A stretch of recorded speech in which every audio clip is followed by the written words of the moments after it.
문장을 자주 보거나 자주 읽거나 베껴쓰기를 하거나 암송하거나 그게 저는 최선이라고 생각합니다. 저는 이제 그 고등학교 때 3학년 때 국어 교과서 15과가 한국의 현대시였는데요.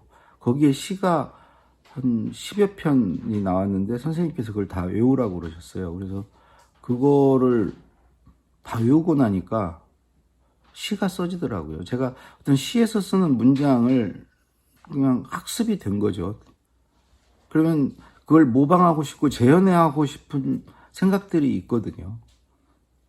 흉내내고 싶어 하는 거죠. 그러면 그 시가 써져요. 실제로 시가 쓰고 싶어지고.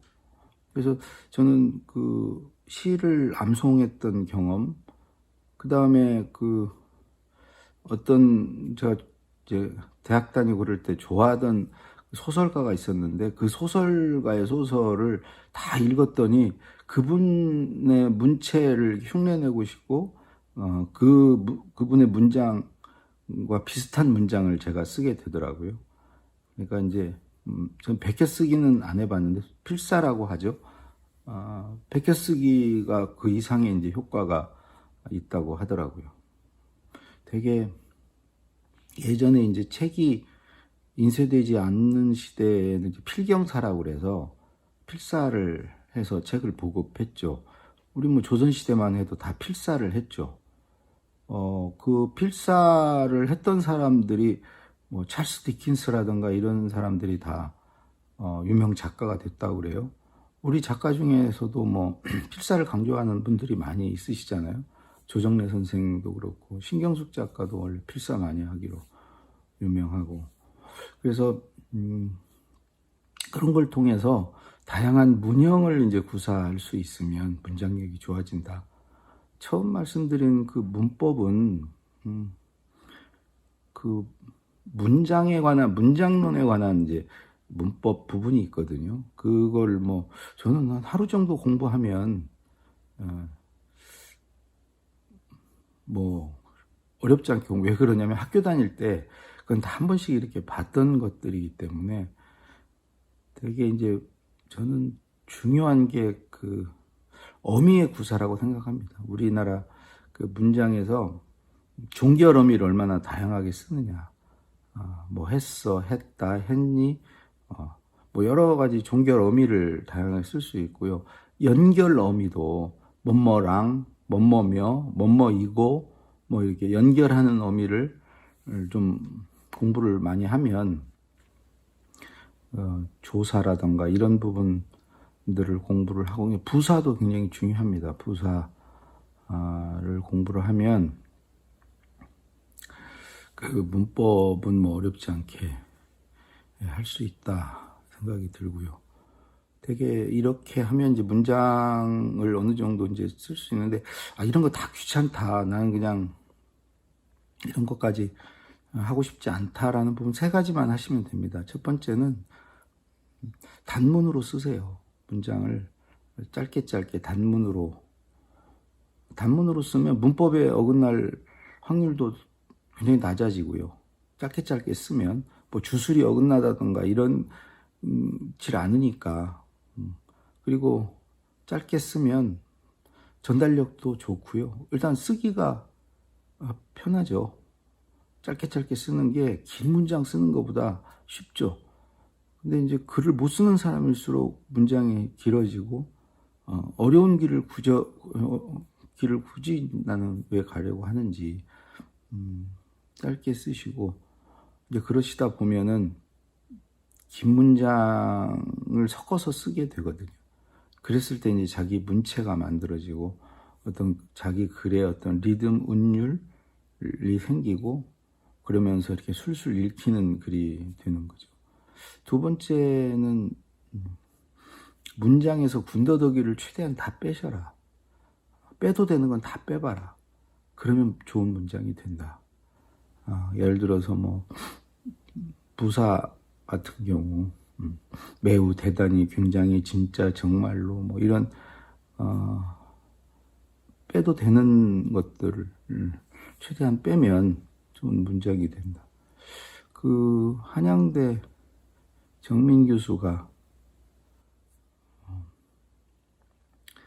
한시를 이렇게 번역했다 혼났다고 책에 쓴 걸 봤는데, 텅 빈 산에 나뭇잎은 떨어지고 가랑비는 주룩주룩 내리는데, 이렇게 번역을 했더니 텅 빈의 그 지도 교수께서 텅 빈의 텅자와 빈자는 동어 반복이다. 텅자 빼라.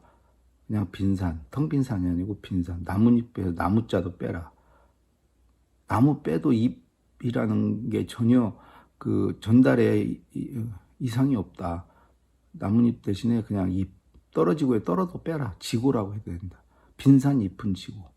가랑비는 주룩주룩 내리는데 빼라. 가랑비는 주룩주룩. 이렇게 해도 텅 빈 산에 나뭇잎은 떨어지고를 빈산 잎은 지고. 여기서 훨씬 더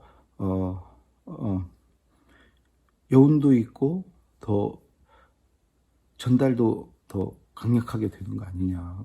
그러니까 분더덕이 뺄 수 있는 걸 빼면 문장이 좋아집니다. 그 함축미라는 게 있잖아요.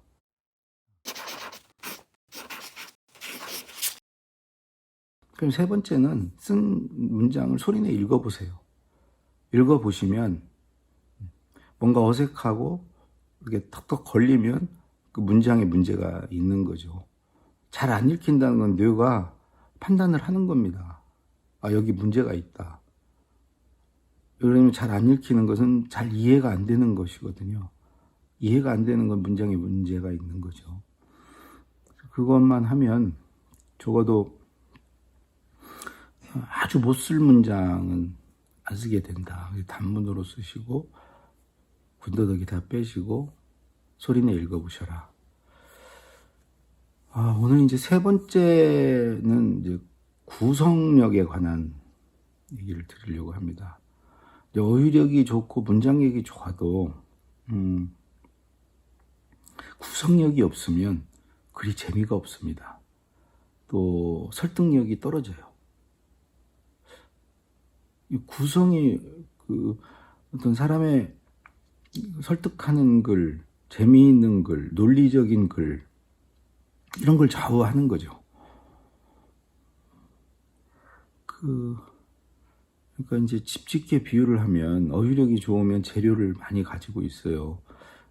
그리고 이제 그게 어떤 점들이라고 봐야죠. 문장은 선이고 구성이 면이죠. 사실은 이제 글의 모양을 만드는 건 구성이죠. 집의 모양을 만들듯이요. 이게 뭐 예쁜 집인지 무슨 한옥인지 양옥인지 이런 걸 만드는 게 이제 구성인데, 구성력을 저는 우연한 계기에 이제 키울 수가 있었던 게, 제가 중학교 때 이모네 집에 이제 산 적이 있고, 이모부가 시인이셨어요. 이모부 서재에서 이제 여기가 제 방이었는데 책들이 엄청 많았죠. 그 책 속에 뭐 전혀 책을 이제 읽지 않다가 우연히 잡아든 책이 한국의 중단편 소설이었습니다. 뭐 김동인의 뱃다라기, 나도약의 물레방아, 뭐 그런 소설들이었는데, 여러분도 아마 고등학교 때 읽은 기억들이 있으실 텐데 엄청 야해요. 저는 지금까지 뭐 살면서 그렇게 야한 그 이상 그 어떤 야한 뭐 그 영상도 본 적이 없습니다. 그때 느꼈던 그 강도가 엄청 셌고, 그러면서 책에 이제 관심을 가지고 이제 그런 야한 장면을 이렇게 찾아서 읽는데 그 있던 책들을 이제 섭렵하게 됐죠. 다 보지 않고 이제 목차만 보는 거죠. 그런 장면이 있는 책을 찾기 위해서 제목을 보고 목차를 보고, 그러면서 저도 모르게 어떤 구성의 감각 같은 거를 키운 것 같아요. 고등학교 때는 또 우리 고모네 집에 살았는데 서점을 하셨거든요.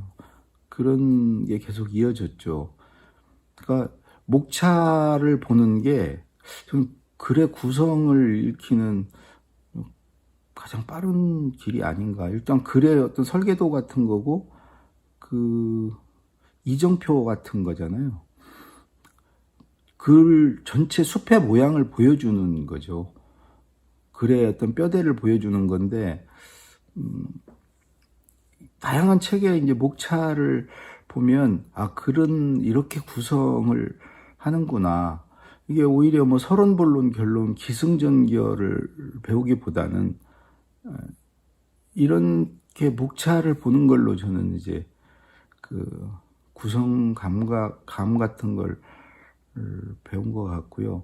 또 하나 이제 본격적으로 글을 쓰면서 구성을 제가 공부한 것은 제가 좋아하는 이제 강준만 교수 칼럼을 따라쓰기를 한 겁니다. 따라 쓰는 게 이제 뭐냐면 그분 칼럼을 하나 놓고 나는 내 주제를 정해요. 그 칼럼 주제와 다른 주제. 대신에 예를 들어 시작을 뭐 어떤 고사성어를 소개하면서 그분이 글을 시작했다 그러면 나도 내 주제에 맞는 고사성어를 소개하면서 시작하는 거죠. 그분이 어떤 뭐 어린 시절 일화를 소개하면 나도 내 어린 시절 일화를 소개하는 그 구성을 따라가는 거죠. 구성을 따라가면서 쓰는 건데 그걸 좀 하다 보니까 적어도 그분이 구사하는 구성은 법은 저도 다 알게 되더라고요. 뭐 책을 하나 써도 책은 그 칼럼 그 분량의 글들을 쭉 모아놓은 게 책이잖아요. 그 책의 구성법을 아는 것도 중요하지만 글 하나의 구성을 알아서 하나씩을 쓰면 이제 책이 되는 건데 그것부터 이제 글 하나의 구성법부터 이제 익히는 게 중요하죠. 실제로 여러분들이 이제 직장에 다니시는 분들 이전 선배들이 써놨던 보고서나 기획서 이걸 참고하잖아요. 그때 참고할 때 뭘 참고하십니까? 구성을 참고하는 거죠. 이 중간 제목들 어떤 요소들로 그 보고서를 썼는지 뭐 현황, 문제점, 해법, 기대 효과, 뭐 실행 계획 뭐 이런 요소들이 들어가는구나. 순서는 되게 1번에는 현황을 놓거나 개요를 놓거나 뭐 취지나 목적을 제일 앞에 놓는구나. 마지막은 뭐 기대 효과를 놓거나 실행 계획을 넣거나 뭐 이런 걸 넣는구나. 이거 일종의 이제 구성을 익히는 건데 이전 선배들이 했던 거를 이제 참고하는 거죠. 그렇게 그래서 저는 회사에서 보고서 쓸 때는 그런 단어들 있죠. 결국 글을 잘 쓰려면 구성 이전에 구성 요소들을 많이 알아야 그걸 가지고 구성을 할 거 아닙니까? 배열을 하려면 요소들을 많이 갖고 있어야죠. 그래서 한 70 몇 개의 단어들을 제가 이렇게 모았습니다. A4 용지 한 장에. 보고서의 중간 제목에 들어가는 단어들. 방금 말씀드린 뭐 현황도 있고 문제점도 있고 해법도 있고 기대 효과도 있고 이런 단어들. 결국 그런 단어들로 중간 제목을 잡고 구성을 하는 것이니까요. 연설도 마찬가지입니다. 연설문을 잘 쓰고 싶으시면 청와대나 총리실 홈페이지에 가셔서 대통령 총리의 연설들, 축사, 기념사, 격려사, 여러 종류별 연설이 있거든요. 그 연설이 기념사 또는 격려사, 축사 이런 것들이 구성이 어떻게 되어 있는가, 어떤 내용으로 시작해서 어떻게 써가는가. 이건 기승전결의 문제가 아니고 그런 요소들입니다. 이렇게 예를 들어서 뭘 칭찬을 해주고 그것에 앞으로 나갈 길을 제시하고 그러기 위해서 당부할 걸 당부하고 또 어떤 보상을 해주겠다고 하고 그런 요소들을 파악해 보는 것이죠. 그래서 그 구성력을 키우는 것은 이제 다른 사람 글의 구성을 보면서 구성 요소를 파악해서 그 요소들을 배열해 보는 것으로 키울 수 있다. 그래서 오늘 글 쓰는데 어떤 이제 기본기에 해당하는 건데 어휘력, 문장력, 구성력에 대해서 알아봤습니다. 예, 감사합니다.